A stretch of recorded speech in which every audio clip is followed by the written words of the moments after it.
Bonjour à toutes et à tous, l'actualité de cette semaine avec vous, Robin, bonjour. Bonjour Enzo, bonjour à tous. La une de ce jeudi, les tensions entre la Chine et Taïwan s'intensifient. En effet, dimanche dernier, le congrès du Parti communiste chinois s'est ouvert. Xi Jinping, le président du pays, a profité de cette occasion pour déclarer qu'il souhaitait que la réunification avec Taïwan ait lieu.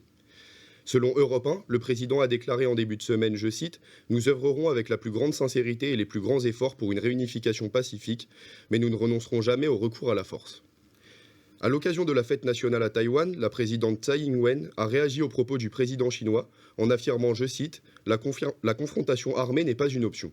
Selon le site du magazine local Tianxia, elle aurait également ajouté vouloir rechercher avec les autorités de Pékin les moyens de préserver le pays et la stabilité dans le détroit. Taïwan prévoit cependant de renforcer son budget militaire afin d'être en capacité d'assurer sa propre défense. La présidente a notamment évoqué, selon Courrier International, un renforcement de la production des missiles guidés, des moyens de défense maritime ainsi que des gardes-côtes. Merci Robin pour ces informations, maintenant prenons de la hauteur. D'après le journal Le Monde, l'agence spatiale américaine a réussi à dévier un astéroïde de sa trajectoire en projetant un vaisseau contre sa surface lors d'une mission test inédite. Cela doit permettre à l'humanité d'apprendre à se protéger d'une éventuelle menace future, a annoncé la NASA. France Info met en avant les mots du chef de la NASA, Bill Nelson, qui évoque que c'est un moment décisif pour la défense planétaire et pour l'humanité.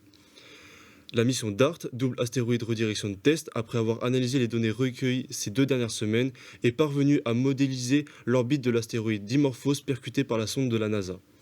Et celle-ci a bien été modifiée. Au total, la mission aura duré près d'1 an, la sonde spatiale ayant été lancée le 24 novembre 2021.